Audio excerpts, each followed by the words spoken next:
This video is my preview of the Detroit Lions Thanksgiving Day clash with the Green Bay Packers, of course a rematch from their Week 1 loss on the road. This is audio only. I'm only going to be discussing the elements of the game that I think are important. Number one, I think the first thing you have to mention, even though he's not going to play today, is Frank Ragnow's return. It was an incredible moment, I'm sure, for you as a Lions fan, but for me as well, someone that analyzes the game and obviously roots for Detroit in pretty much every game they play in the last 2 or 3 years.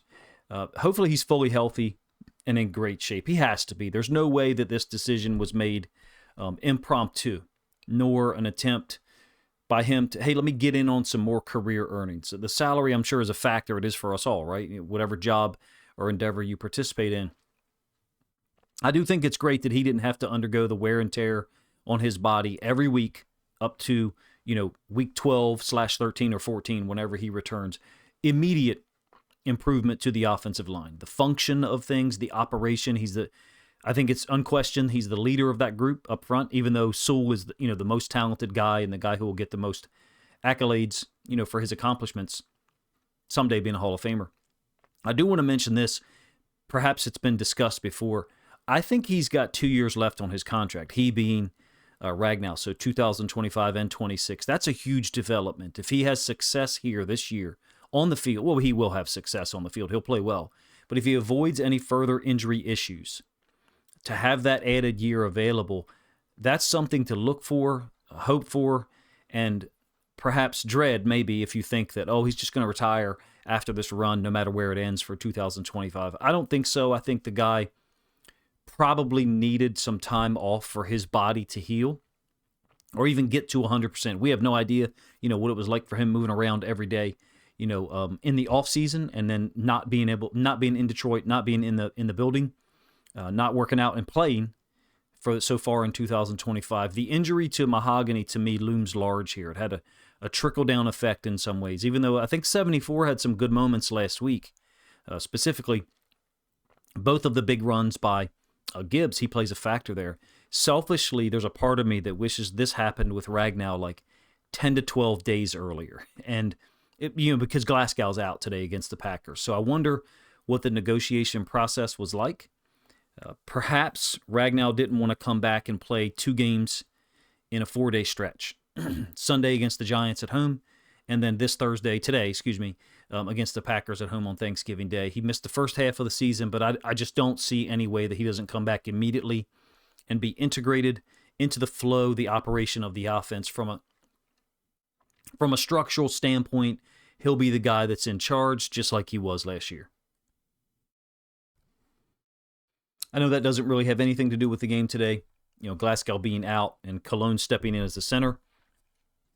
I know that it's going to settle Goff down long-term, for the rest of the season. That's been an issue at times, right? Interior pressure, huge factor in the loss to the Vikings earlier in the season. The overall protection has broken down more often in 2025 than it has in the last couple of years. Some of that health considerations, right? Some of that game plan, other teams taking advantage of flaws or things that they saw during the game. So for me, one of the final points I'll make about this, I guess I got 2 more, is the whole operation of the offensive line from a game plan standpoint, and then the ability to adjust during the game. It's just different with a guy like Ragnow. He's universally recognized as one of the best centers in the NFL. And in addition to that, if and when Mahogany returns, which I believe is, at minimum week 14, but possibly could be, later than that, when Mahogany, Glasgow, and Ragnow are all available, you've got a totally different aspect or look in terms of depth for the rest of 2025. Finally, the film study / game planning that leads up to the game is an underrated aspect, in my opinion, that he'll bring back to the building. Not that Dan Campbell, John Morton, Jared Goff weren't effective. Detroit's averaging 29 points a game. That's second in the NFL. But at this point, I think it's obvious that there's some things that were not done as smoothly or efficiently as possible. Adjusting during gameplay, specifically the Vikings game, that one still looms large for me. 7-4 at this point before the game against the Packers. You wish you were 8-3. That would be a totally different dynamic heading into the game. It's difficult for me to not say this to you, that I wonder if Ragnow had been around for the entirety of 2025 if you actually aren't 8-3 at this point. Let's focus on the Packers matchup. I know that's, probably what you guys showed up for. And I'll generally talk about the Packers defense here first. You have to. The Lions offense. I was shocked by the Giants' ability to get things done last week against Shepard's defense. Do I have newfound concern about it? No, not really. I mean, New York did fight the Packers to a 27-20 defeat at home, I think, week 10. But 366 yards passing, 500 yards of offense, not at all on my bingo card for that game. Now, looking at it, will LaFleur and Love be able to identify some of those same situations, exploit them in the same way? I don't think they're going to start off the game with, a double pass or flea flicker. Although in the past they have actually, kind of started off games by going up top. Think of the Thanksgiving loss at home in 2023. Christian Watson going up top, up the right seam. He's been playing well in his last couple of games. The last 2 games, in fact, he's got 9 catches, 2 touchdowns. The wins over the Giants and then the Vikings last week. I know it's fashionable for people to criticize and talk about Christian Watson. I reflect on the draft process when he was coming out, and as a Ravens fan and someone who obviously roots for the Lions and the Seahawks as well, I can't lie. If Christian Watson suddenly showed up on one of those rosters, I will be totally bought in because I like the talent that's there, the size. Other criticisms or things that he hasn't done perfectly or well at times in the past, sure, but he's got talent and the ability to make plays downfield, and I think the Lions defense has their hand full. Now, the Packers are without Jaden Reed. I think Savion Williams, the rookie, kind of hybrid type guy, is going to miss the game as well. Matthew Golden is questionable. The rookie wide receiver is a little bit more polished, obviously, than Savion Williams, but not as big nor athletic. Prior to those injuries to those 3 guys, if you had Christian Watson, reintegrated to the offense and the flow, they had depth there. Fortunately for Green Bay, Christian Watson's returned and had some impact. They did beat the Vikings Sunday 23-6, even though a couple of guys didn't play on defense. I think Quay Walker and then Nixon and Hobbs. Now, those guys are all questionable at this point, I believe. Probably at this, by the time you guys listen to this, a designation, I'm sure, has been declared.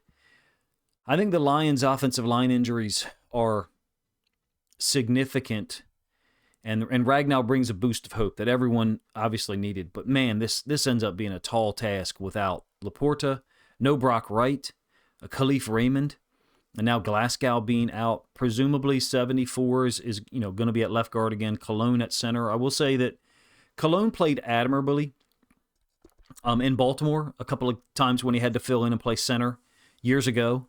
Now, how that works out against Green Bay's defensive front, I do not know. I will kind of show some data or information here about the quality of the defense that they have in Green Bay and what they've been able to do from a statistical standpoint. If you guys are not familiar, this is some data to be illustrated, a TOR metric, TOER, total offense efficiency rating, 0 to 100 score for each game.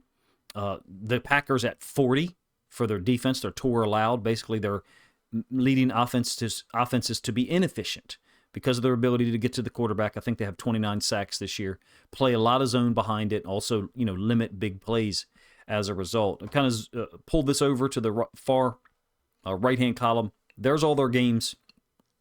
The TOR metric allowed by their defense. Week 1 against the Lions, 19. Of course, abysmal opening start to the season for Detroit on the offensive side. Look at recent weeks if you kind of visually scroll all the way down. 16 last week against the Vikings, 53 against the Giants in that Week 10 win on the road, 26 the week before.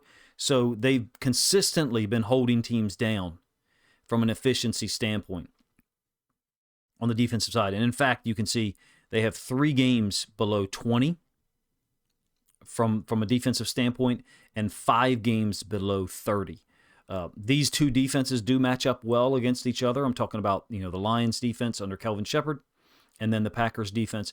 Do I think that Green Bay is going to be able to just do the same thing they did to the Lions in Week 1? No. I think there'll be a better game plan, number one. I think there'll be a better ability to attack certain players, specifically if guys like Nixon and or Hobbs don't play. Hobbs didn't play in the Week 1 game but Nixon performed quite well in that situation. I'll talk about their defense a little bit.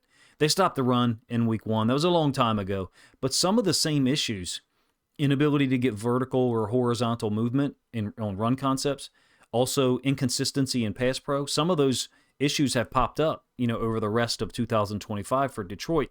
So in retrospect, it's not that Green Bay didn't play well, but that it doesn't look like as much of an outlier. I have no doubt that the Packers are going to focus on Gibbs to the point of possibly opening up things for other guys. I do tend to focus on or stress the run game as a critical factor pretty much every week. It's boring, I'm sure, for some people, but something tells me here for Detroit, the game plan might need to be inverted a little bit. Basically, get the gravity of Gibbs to open up things, perhaps. Specifically, again, pending the status of Nixon and Hobbs. Nixon played really well in week 1. Hobbs did not. In my opinion, if Nixon's not out there, that'd be a huge loss. Recall that they held the Lions to, I think, 246 yards of offense in week 1, and they also sacked Goff 4 times. I'm looking for St. Brown, Williams, and Tesla to make some early plays. I don't know how much 11 personnel we're going to see here. You won't get Khalif Raymond. I think it's an ankle injury. Missing a number of guys on the offensive line. I think the offense has to be able to generate something. And for me, the answer is, jumbo 11 or jumbo 12 personnel. Basically, Skipper being on the field a lot in this game. Of course, that makes you, you're thin on the offensive line. If you did have an injury occur with the tackle situation, then Skipper probably, slides over there. So, maybe they don't want to expose him as much. I'm saying I would expect to hear Skipper reporting as eligible on every single possession, at least 2 or 3 plays. I'm not sure that either team can win a 14-10 game here, unless turnovers are, a big factor. Weather obviously won't be because, where the game's being played. This is a big task, even to try to get this done at home, in my opinion. Ragnow being on the sideline will definitely increase confidence, the ability to adapt during the game. I'm sure he'll be communicating, with Goff and the other offensive linemen. It would be great, man, if Gibbs could pop anything early, a run play, a screen, etc. But I have to admit, the Packers defense is a different animal altogether compared to the Giants last week. What Gibbs did to New York. Parsons and Gary, they've combined for 17 sacks. Some would say, well, how can you advocate for the pass game being the plan? I don't know if I'm advocating for the pass game exclusively to be the foundation here, but the play action pass specifically from under center. I would like to see that used to kind of manipulate the Packers defense, maybe even into some known coverages or known reactions, and then push the ball down the field. Like I said, expect to see Skipper on the field a lot. At least that's my thought process here. Perhaps even, 2 different ways to approach it. Perhaps attach Skipper to the right-hand side where you would expect Parsons to be, and he could help out with Sewell, or the other way, move Skipper over to the left side, let him help out Taylor Decker against Gary, who's given Decker in the problems in the past, and then leave Sewell, essentially one-on-one with Parsons. I think it'll be interesting to see the strategy for Detroit on offense, and then globally for both teams. Whoever wins the toss, who wants the ball first? If you recall that 2023 game, LaFleur took the ball initially, and then they went right downfield and scored. It was like they knew the 6 or 7 plays they wanted to run, and early on attacked down the field with Watson for a big play. Shepard's got, a lot of options here on defense, assuming that Terrion Arnold is going to go. I know he practiced all week this week, coming back from the concussion. DJ Reed returned last week. I thought he looked pretty solid for the most part. I didn't have him with anywhere near the number of targets that Amik Robertson did. To me, it's imperative that the defense gives a better effort than last week. The level of talent, consistency, I think execution is that they're facing this week is way better against the Packers. Jordan Love has been a little inconsistent at times, specifically lately, but his numbers for the entirety of 2025 look really good. 15 touchdowns, only 3 interceptions. He does have a 67% completion percentage. But the last 3 weeks, while apparently dealing with like a wrist injury or a hand, something like that, he's only 47 of 81 passing. That's 58%. I think 2 touchdowns and 1 interception. Even prior to that, though, there's been some poor decisions. I think it was the Browns game or maybe the Panthers. There's a terrible throw that should have been intercepted, a terrible decision that should have been intercepted. I think maybe, week 3, week 5, somewhere in that range. In any case, it should be obvious that limiting Detroit's turnovers, controlling the ball in some form or fashion, are huge elements to this game. The run game would be important to both of those. I don't know that we can end up in a shootout here. To me, the Lions would be served to hold down Green Bay's run game. And they did so in week 1 if you look at the stats. 78 yards total for the Packers on 25 carries. I think part of that might have been a more conservative reaction from a play calling standpoint for the Packers in the second half, when they had the lead. We know that Detroit wants to play a lot of man. That's what they want to major in and force receivers and tight ends to have to win. The Packers are missing, at least one big weapon, if not two, from a receiver standpoint. Jaden Reed won't play, the tight end out for the year. So how all of this fits from a coverage standpoint for Detroit, I don't know. They have options at this point as far as a rotation with Reed, Arnold. Like I said, I'm assuming that he's back. Rock Ya-Sin, in my opinion, has been playing well. I'm a big fan of Amik Robertson, you guys know that, but he did not put forth his best effort against the Giants, in my opinion, and that was more than just 1 or 2 plays. I thought there was 6 or 8 coverage snaps where Amik is out of position in a man coverage situation, which he's generally, been really good at since signing in Detroit. I would hope that he returns to form, number one, and then hope that we don't give up big plays down the field in man situations. I think you should probably expect early play action by either or both teams to basically exploit the defenses, focusing on stopping the run. And then the ability to protect the quarterback while doing so, avoid turnovers, is huge. If the Lions are able to get a win here, man, you move to 8-4. Ragnow's returning at some point, hopefully sooner rather than later, but I understand the idea is probably the Rams game. Dallas has a much better D-line than people may have anticipated when they traded Micah Parsons away. Of course, Parsons has 10 sacks. But the Cowboys are at 24 for a team total, number one. Number two, they have Quinnen Williams, who's a badass. He'd be the best defensive tackle that the Lions have faced all season. James Houston, the fourth, actually leads Dallas in sacks, I think 4 or 4.5. So that's kind of crazy. But a win here against the Packers changes the landscape completely. It may change Ragnow's motivation to play next week against Dallas. How did they get this done against a Packers team that I guess is not favored today for the first time all season, which I find interesting. It is a Thanksgiving Day game in Detroit, so the crowd would hopefully be a factor. Number one, I think you've got to be at least even in turnover margin, if not +1 or +2. The problem there, Green Bay's only committed 7 turnovers all season. I think 2 other passes by Love should have been easy interceptions for defenses along the way. Their defense, Green Bay's, has forced 5 turnovers in the last 2 games, the wins over the Vikings and the Giants. So for me, whether it's Goff, the running backs, whatever, not falling into the turnover trap is a big element. One that at least fans will think about globally, but for the offense and the operation, they're just going to go out there play by play and try to execute, but avoiding turnovers is critical.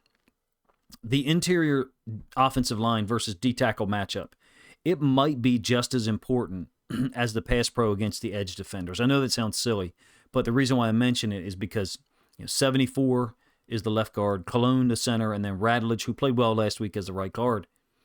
I fully expect to see Skipper on the field a lot to maybe change the geometry or change the equation for Green Bay's defense, meaning jumbo 12 or even just 11 with Skipper being the added tight end. It means no tight end threat from a receiving standpoint.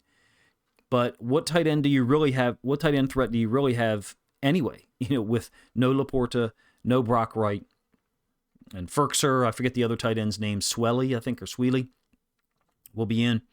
It sets up with no Raymond, no Laporta, no Brock Wright. It sets up to look like a game where Jahmyr Gibbs gets the ball 25 times. David Montgomery has not been a big factor in 2025, and so maybe Dan Campbell and those guys say, okay, we're going to try to get Gibbs the ball 20, 22, 25 times and see if he can pop a couple of these. Green Bay, to me, will react immediately, instantly to any movement by Gibbs, post snap. And so it seems obvious to me that the opportunity to use him as a decoy, especially after the 219-yard outburst last week, it just presents itself as so clear to me. So I'm looking for early play action under center from the Lions in a situation where Skipper's on the field, and you can possibly try to get the ball downfield to Jamison Williams or St. Brown. On the Montgomery front, I still think he can play. I still think he can be a factor, but it just hasn't occurred lately. Anything that you get from him would be a bonus at this point. You have to go back to the Commanders game where he had, I think, 71 or 74 yards on 15 carries. Other than that, very little impact dating all the way back to the road win against the Bengals, I think 65 yards. And then 2 weeks earlier than that, Baltimore, 151-yard explosion in the road win. So for me, what the coaching staff comes in with as far as a plan, I don't know that that's a factor, the inability for Montgomery to have a huge impact, but they may say, okay, it's too tempting. There's too many positive outcomes or possibilities, I should say, in not getting Gibbs the ball more than we typically do. Another factor for me, a big one, is the coverage aspect. Getting Reed back last week, and then I guess Arnold, to me, kind of evens out the talent a little bit for your secondary. There were so many weeks where you were at a deficit, right? And those guys played well at times in Philadelphia, and then the win at home against the Bucs. I think Rock Ya-Sin's been playing well. I put out a video on him last week after the Eagles game.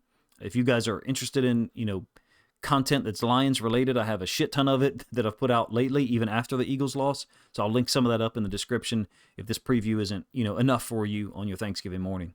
I do really look forward to seeing how Detroit reduces run lanes, stops the run, without allowing any big plays in play action. I would guess that Watson will be matched up against Reed. That's my anticipation. And then that leaves either, Golden, if he plays. I think he's got a wrist injury. I believe it was a wrist. Against either Amik or Arnold or Rock, depending on Golden's availability. Jaden Reed not being there I think is a big loss for the Packers. He's played well at times in Green Bay and even against Detroit. Finally, the last piece that I'll mention is keeping Goff in a decent pocket. That one might be a little unpredictable. I hate to say it that way. Green Bay plays a lot of zone, to my mind. I'm not talking about metrics or websites that give information. I'm not saying those things are wrong, but I'm just going off of what I see on film. And I see a lot of opportunities for four-man rushes by Green Bay and playing zone behind it. Basically, can their four or maybe a five and add-on rush, can it disrupt Goff and then play zone behind it such that, they don't give up a big play? That's an important, thing to consider here is if they play a quality zone defense, they may not give up much, on pass plays down the field. So again, the under center play action game, getting people moving in one direction and then throwing the ball back against the grain of that run flow, I think is important. It's quintessential stuff from a horizontal conflict standpoint. I recognize that this this preview did not have any film study aspect to it, and that's typically what I try to do on this channel. I think if you are interested or you wanted to point that out, that it's a preview with no plays associated with it, there's certainly enough film study videos that I've put out recently for people to take a look at. It's not specific to this Lions-Packers matchup, however. Basically, I reject the complaint that people have put out that at times I'll put videos out with no video and only audio. In any case, if you guys did enjoy the video, please, or enjoy my thoughts on the preview, then please consider, liking the video or commenting, which helps kind of push it out to a larger audience and helps these pieces of content perform better. And finally, if you think other Lions fans would enjoy my thoughts on this rematch after the week one debacle in Green Bay, this is an opportunity for Detroit to even the slate with the Packers, who they could potentially meet in the playoffs, but also get the record to 8-4. Huge development, opportunity to get to 8-4 here, and then maybe 9-4 next week against the Cowboys, heading into that Rams matchup. I think would make things look a whole lot better, especially with Frank Ragnow's return. So in any case, if you guys think other Lions fans would enjoy listening to my thoughts on this game, then please consider grabbing a link to this video, sharing it out on social media so other Lions fans can enjoy it as well.